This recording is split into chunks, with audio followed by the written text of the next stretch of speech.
Joining us now with how the potential tariffs could impact the U.S. economy, former CFPB Director Rohit Chopra and former Trump economic advisor Steve Moore.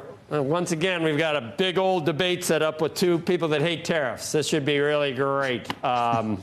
Who wants to start? Who hates them more? Rohit, you probably hate them a little bit more. No, actually, I'd say this. People want a fair trading system. They don't want countries to cheat. And I think where I would focus on is why are we letting millions of small packages coming in with unsafe goods and even ingredients to make fentanyl go uninspected and mostly from China?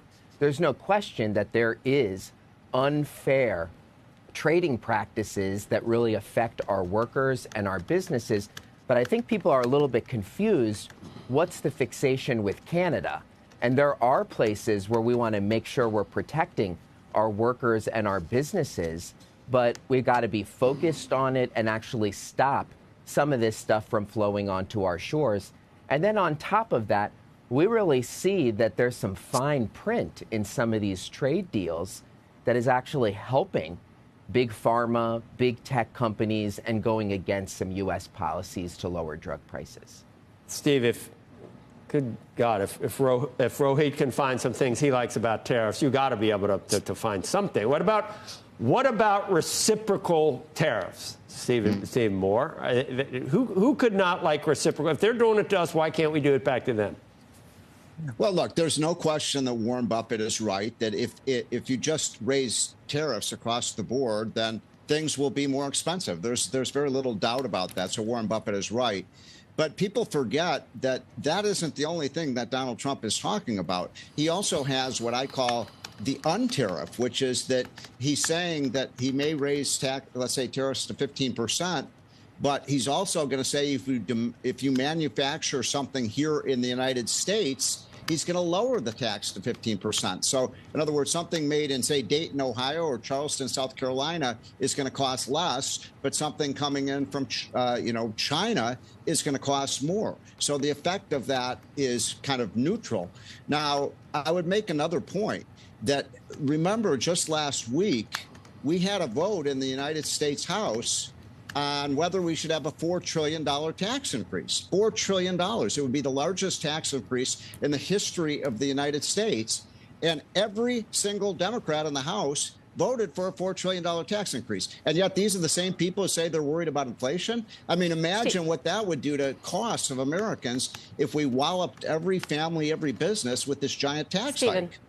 The math doesn't necessarily make sense to me. Can you just sort of unpack that a little bit? I mean, if we're going to lower the tax on something made in Dayton, Ohio, the cost of labor, the cost of moving that manufacturing process here, the cost of having a manufacturing facility here will still be probably higher than 15%, even if you lower a tax. Well, if you lower a tax, we just kind of established this. If you lower a tax, you're going to make things less expensive to produce. But the inputs are more. The inputs are much more. Well, then why would the tariff not have? I mean, a tariff is just a tax on things that come in from the United States. A reduction in the taxes here reduces the price of making things here. So what I'm saying is that you can't have a massive tax increase and not expect for that to have a big inflationary effect. And that's what Democrats, I mean, you have to ask, your other guess. Why is it Democrats would vote for a $4 trillion tax increase if they're worried about prices? Well, Melissa, you're right. That math really is a little messy, what we're hearing. The truth is this. There is a need for there to lower prices. And we have seen so many ways in which we can lower prices. I'm not really sure that's what's being focused on right now. We're seeing a focus on Canada, where instead there might be issues around how to lower the cost of food and so many other goods. And of course, this issue about where the revenues from tariffs going to go, apparently it's just going to be in more corporate giveaways and giveaways to the wealthiest people. So I think we should go back to the basics and say, what is the point of a trade policy? And we actually want a trading system where everyone is playing fair, where you're not sending in illegal chemicals to make fentanyl, that there's packages coming in with goods made through illegal labor practices.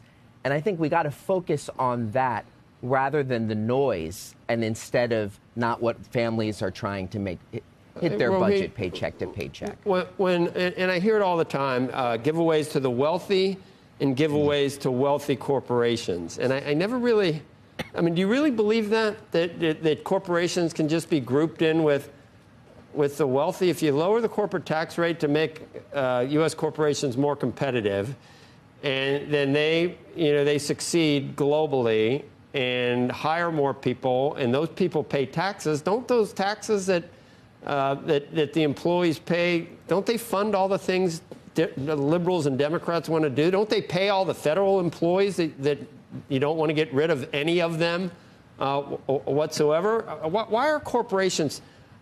Why is it bad to allow corporations to have the best shot they can at success? Well, no, of course, that's not the. But you call them corporate giveaways. What does that mean? What I'm saying is that well, let's talk about that. There's sometimes in tax deals and in trade deals fine print that is allowing them really special favors. Look at some of the older trade deals that put into place fine print for pharma companies that was in direct contradiction to some of the efforts to get more generic pharmaceuticals in. Look at what is happening with some of the trade deals around big tech companies, direct contravention to what we are trying to do to foster more startups and more competition in it. So we've seen this over the past 20 years, and often it gets distorted by special interests rather than thinking broadly about what's the way to grow the economy. Wait a minute, hold on, Steve, you hear it all the time, don't you? Rich billionaires and corporations. Yeah. First of all, let's be clear. I worked for Donald Trump in his first term. Rohit worked for Joe Biden. Under Donald Trump, we had a 1.95% inflation rate.